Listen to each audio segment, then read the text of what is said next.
Je vais pas avoir une crêpe. Attends, tout le monde n'en a pas eu. Le lundi matin, quand je vous ai, je propose qu'on commence par un goûter, et puis ensuite on fera nos 3 heures de maths. Eh, psst, tu flippes de quoi, toi?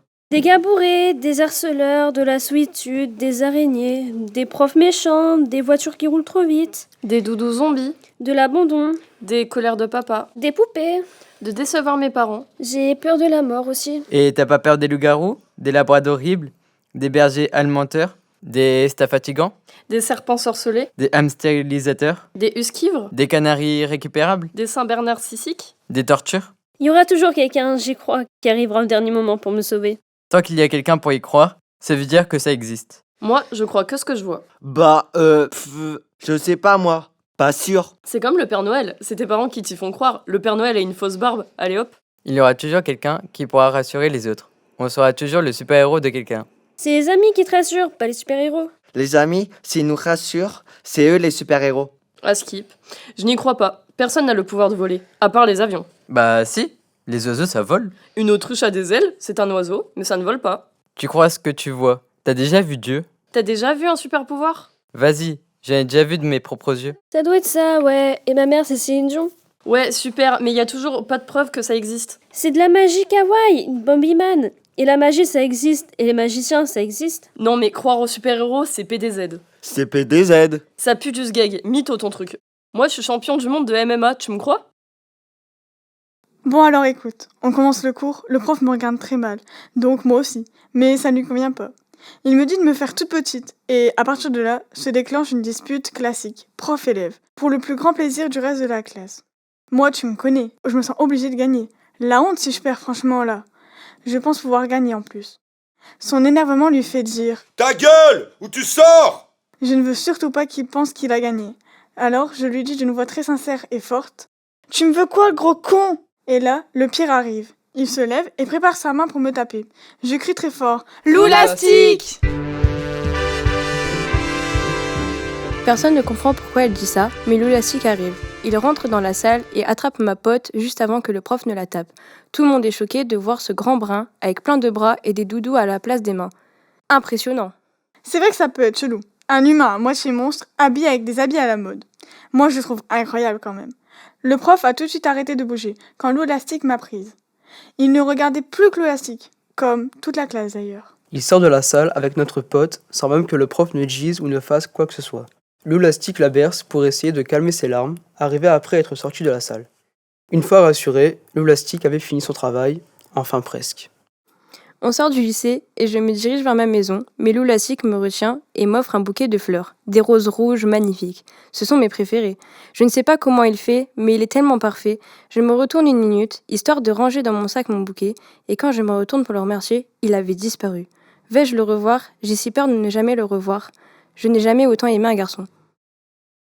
T'es têtu, toi, je t'explique. Comme tous les matins, je vais à la mare au canard. Cet endroit est mon endroit préféré.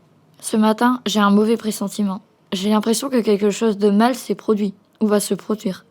Habituellement, en m'approchant de la mare, j'entends les canards s'exprimer. Mais là, aucun bruit, rien. Tout est silencieux. En regardant, je vois la mare rouge vif. Odeur de sang frais, mais bizarrement, aucun corps ne flotte. Elle ne sait pas quoi faire. Son corps ne veut pas faire sortir les émotions qui la submergent. Aucune larme ne vient. Ma pote, elle aime parler aux canards. Coin coin. Ils écoutent et font coin-coin pour approuver. J'ai l'impression que ces canards la comprennent quand elle parle.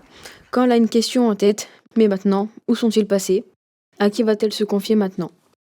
Il est midi. Je vais à la cantine, je passe ma carte, prends mes couverts, verre, dessert.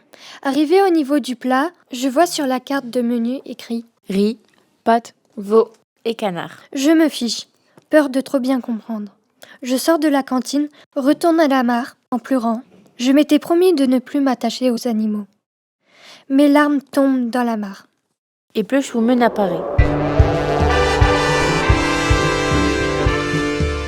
Elle me donne un canton avec une vie éternelle. Un tout petit canton jeune, immortel, qui me voit déjà comme sa vraie maman. Et là, j'oublie tout de suite ma promesse de ne plus m'attacher aux animaux, car je sais que ce canton sera toujours là pour moi. Moi, depuis que je suis petite, je crois à Super Moumoute. Non mais sérieux, Plushwoman, Super Moumoute, c'est quoi votre prochain délire? Spider Drill, Poulpi, Tigresse? Super Moumoute, je te dis. Super Moumoute? Super Moumoute, j'ai besoin de toi. Le ronchon a encore frappé. Le ronchon, tu dis? L'ensorceleur de Doudou? Oui, il a volé le doudou du petit. J'arrive. Super Moumoute se met en route pour sauver le doudou du petit. Il met son armure en moumoute, enfourche sa moto en moumoute et part. Il roule pendant de trop longues minutes. Face à lui, un doudou zombie très agressif de la taille d'un building. Super Moumoute fait appel à son armée de doudous robots très vénères. L'armée arrive, se jette sur le doudou géant zombie et le fait tomber. Super Moumoute charge ses canons à Moumoute et frappe de plein fouet le doudou géant zombie, qui s'évanouit en s'étouffant enseveli sous une montagne de Moumoute. Puis Super Moumoute lui assène le coup de grâce. Il lui enfonce le talisman magique Moumoute dans son corps, ce qui le rend petit. Petit. Minuscule. Un minuscule doudou, plus agressif du tout. Il répare ensuite le doudou, qui n'est plus zombie, avant de le rendre à son propriétaire. Sur sa route de retour, Super Moumoute trouve une petite fille seule sur le bas-côté. Il met la petite à l'abri avant de lui demander perplexe. Que fais-tu seul sous la pluie? Ma mère m'a abandonnée ici. Je n'ai pas bougé depuis 2 jours. Je suis seule. Super Moumoute, qui a aussi été abandonné étant plus jeune, voit la détresse de la petite dans son regard si vide. Il décide de prendre la petite sous son aile, avant de l'entraîner pour devenir super-héroïne, et de sauver avec elle tous les doudous. Super Moumoute et la petite fille sont protégés par leur talisman. Le ronchon ne peut plus attaquer. C'est ce qui lui fait perdre ses pouvoirs. Il finit par mourir, seul dans son QG. La petite fille a grandi. Aujourd'hui, cette petite fille, abandonnée sur la route, seule, sous la pluie, devenue une super-héroïne, cette petite fille, c'est moi. Wow, vous êtes plusieurs dans ta tête. Non, je suis seule. Mon pouvoir, c'est d'imaginer. Tu devrais être scénariste de jeux vidéo plutôt que vendeuse de chiens et chats. Et toi, tu devrais t'acheter un peu d'imagination. Moi, si tu veux, je t'en offre. Non, mais rien n'existe dans ce que vous dites tous. Y a rien de vrai. C'est dans vos têtes. Faudrait vous emmener voir le Toubib. Bon, t'es sceptique, je voulais pas le dire, mais je me lance. L'autre matin, dans ma chambre, je me réveille du mauvais pied. Je sors de la maison pour rejoindre l'arrêt de bus. Après la courte route, je sors du bus, je rentre dans le lycée, je vais pour regarder ce que j'ai comme cours aujourd'hui. Nouveau record 2 minutes 30 sans avoir ma boule au ventre. Donc je peux me lever du mauvais pied et ne pas avoir d'angoisse. Je me retourne, fière, et je me rends compte qu'ils sont là. Ils s'approchent de moi et là, ma boule au ventre se met à grossir. Ils sont devant moi et j'ai envie de partir en courant, mais mes jambes sont trop congelées pour bouger, même d'1 centimètre. Je n'ai même pas le temps de cligner des yeux que j'entends. Sale anorexique, fille handicapée, t'es moche et grosse comme une truie. Pars de ce monde, tu sers à rien. En quelques secondes, je perds ma bonne humeur qui n'était déjà pas haute. La sonnerie retentit et je rouvre les yeux. Je suis devant ma mère. Je lui demande si je peux partir de ce monde. Je m'effondre en larmes. Ma respiration est saccadée à cause de mes sanglots. Je me demande ce que j'ai fait pour mériter ça. Le lendemain, je me rends à la CPE pour en parler. Elle me dit que c'est eux les victimes et que c'est moi qui mens pour les dénoncer. Je fonds encore une fois en larmes. Je rentre chez moi, me recroqueville dans mon lit et j'entends des pas se rapprocher. Waouh, un super-héros! Il me donne une couverture vert pomme, un koala et un nanin, un doudou tissu carré. Ils sentent tous mon odeur ainsi qu'une odeur rassurante. Super Théo, super héros, dit-il. Il est grand, brun, avec des boucles. Il est habillé d'un sweat blanc, un cargo noir et des baskets lambda. Ça va aller mieux dans quelques temps et plus tard, dans ta vie, tu seras épanoui. Ne l'oublie jamais. Pendant que je lui parle, elle s'endort en serrant les doudous contre son cœur. Le lendemain, elle est réveillée et de bonne humeur, entourée de ses nouveaux compagnons rassurants. Elle rentre dans la classe et ils ne sont pas encore là. La prof commence donc le cours. Un énorme bruit retentit. Nous fixons la direction du bruit. Ils sont là, en pleurs et en train de crier. Nous n'avons plus nos doudous. Ma vie est détruite sans mon doudou d'amour. Rendez-nous nos doudous et on deviendra doux. Dans mon casier, par magie, je trouve leur doudou. Je leur rends. Et tout le reste de l'année, ils ne m'ont plus embêté. Ni moi, ni personne. Par la fenêtre, je vois du mouvement. C'est... Super Théo, super héros. Je lui souris et repars vers la sortie du lycée. On est ok? Ça existe vraiment. Moi, ça m'a sauvé. Si ça existe dans nos têtes, c'est que ça existe. C'est de la magie qu'on peut faire nous-mêmes. De la magie comme faire des crêpes pour les potes. Avatar sur la play. Être ailier fort au basket. Les smileys jaunes. La muscu à la salle avec les copains. Les combats de boxe française. Les escalopes de dingue ou champignons. Regarder le foot. Faire de l'équitation sur un cheval de course. Le saucisson de cheval, ça c'est bon. Ça c'est de la magie. De la magie comme la moumoute. Les canetons.